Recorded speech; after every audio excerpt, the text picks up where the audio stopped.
ډېرې حادثې یا ناروغۍ داسې وي چې انسان د ژونده وغورځوي، خو بیا ځینې انسانان هغه وي چې دغه ناروغۍ یا حادثې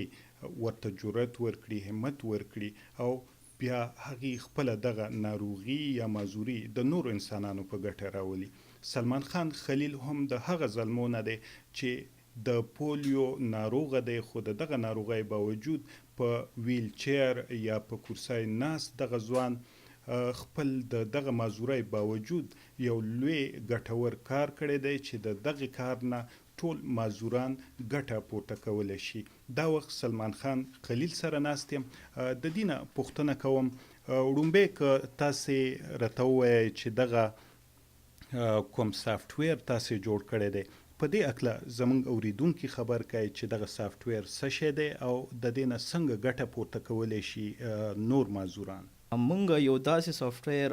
جوړ کړی دی کوم چې معذوره خلک دي په کورونو کې قید دي. د دغه خلکو د کورونو نه راویستو دپاره یو ډېر ښه کوشش دی چې دغه خلک بهر روزي، ځکه چې دغه خلک نه روزي بهر، دي ته پته نه چې دغه ځای زما دپاره قابل رسۍ دی که نه دی. ځکه چې یو ځای ته ته لاړ شي او هغه ستا دپاره قابل رسۍ نه نو یو ډېر خفګان سړي ته کېږي، امبیرسنګ مومنټ جوړ شي چې نه زه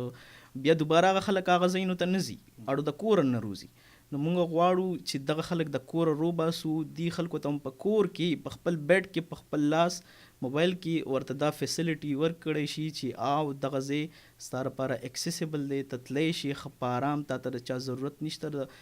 د هیلپ. دغه خلک بیا څنګه کولی شي موبایل باندې به دا څنګه لټوي؟ زمونږ د موبایل چې کوم دا یو قسم لا انفارمیشن ورته وایي، یو اپلیکیشن دی زمونږ په پلی سټور باندې هم دی، اینډرایډ پلی سټور باندې، په آی او ایس د آیفون په پلی سټور باندې هم شته دی، او ویب سایټ accessiblepark.com په نوم سره هم ویب سایټ دی. نو دغه خلک چې دغلته لاړ شي او ورکي چې زه یو هوټل ته ځم، هوټل نوم ورکي او سرچ کی، نو په پیښور کې یا په پاکستان کې یا په خیبر پښتونخوا کې چې څومره اکسیسیبل قابل رسۍ ځایونه دي چې هغه به درته یو لیست راشي چې دا ځایونه ستا دپاره قابل رسۍ دي، چې کله هغه په یو باندې کلیک کی او هغه ته بیا نور فل ډیټیل راشي چې او دې کې اکسیسیبل واشروم هم شته دی، دې کې اکسیسیبل دویم فلور ته لیفټ هم شته دی، داسې نور ډیر زیات انفارمیشن دې کې بیا پراته وي. نو دغه خلک ښه په ارام د دې نه هر رنګه انفارمیشن د قابل رسۍ دپاره راویستی شي.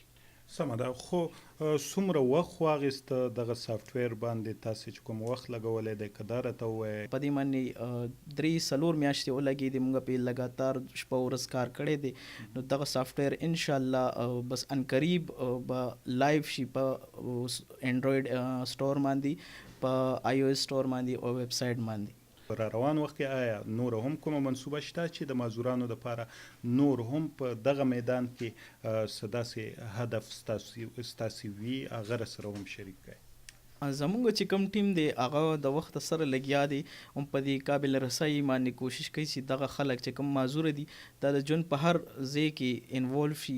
هر یو سوسایټي کې ان شي. زمونږ چې کوم ټیم دی هغه چې کوم د پیښور راتلونکي یو ډیر میگا ترانسپورټیشن پروجیکټ ورته ویلی شي BRT، په هغې کې لګیا دی. هغه یو معذوره خلکو دپاره قابل رسۍ جوړي. هغې نه علاوه مونږ په بینکس چې کوم ATMs دي، بینکس دي، سټیډیمز دي، یونیورسټیز دي، هغه مونږ قابل رسۍ جوړولو ډېر ښه کوشش زمونږ روان دي، زمونږ ټیمز لګیا دي، اوس هم کار کوي په هغه ځایونو کې. نو مونږ وایو چې دغه خلک د ژوند په هر هغه محکمه کې ان شي چې کوم کې دی خپل حق لري. سلمان خان خلیل، ستاسې یو جهان مننه چې تاسې د VOA سره خبرې وکړئ.